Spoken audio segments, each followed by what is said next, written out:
بسم اللہ الرحمن الرحیم۔ جمال مصطفیٰ صلی اللہ علیہ وسلم کی ایک جھلک کہ آپ صلی اللہ علیہ وسلم کیسے تھے۔ آپ صلی اللہ علیہ وسلم کا جو سر مبارک تھا وہ بڑا مناسب تھا، بال مبارک سیاہ، نہ بالکل سیدھے نہ بالکل گھنگریالے بلکہ کسی قدر مڑے ہوئے تھے۔ زلفوں کا جو انداز تھا آسانی سے مانگ نکل لیتی تو نکال لیتے تھے۔ جو رنگ مبارک تھا آپ صلی اللہ علیہ وسلم کا وہ نہایت چمکدار سفید سرخی مائل تھا، ایسی چمک دھمک کہ جس میں گندمی رنگ تھا۔ پیشانی مبارک کشادہ تھی، آبرو یعنی آئی برو باریک اور گنجان ایک دوسرے سے جدا تھی۔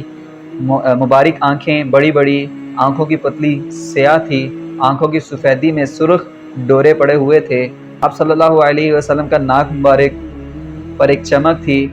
رخسار مبارک آپ صلی اللہ علیہ وسلم کے وہ مناسب ابھرے ہوئے تھے اور نرم اور سفیدی سرخی مائل تھے۔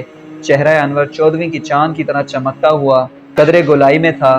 منہ مبارک اعتدال کے ساتھ فراخ تھا، داڑھی مبارک گھنی اور گنجان تھی۔ آپ صلی اللہ علیہ وسلم کی جو پلکیں تھی وہ دراز تھی۔ آپ صلی اللہ علیہ وسلم کے دندانے مبارک روشن چمکدار، دانتوں کے درمیان مناسب فاصلہ تھا۔ مسکراہٹ بہت زیادہ مسکرانے والے تھے آپ صلی اللہ علیہ وسلم، دوران مسکراہٹ نوکیلے دانت واضح ہوتے تھے۔ گردن مبارک نہایت خوبصورت اور لمبی اور رنگ میں 14ویں چاند جیسی صاف شفاف تھی۔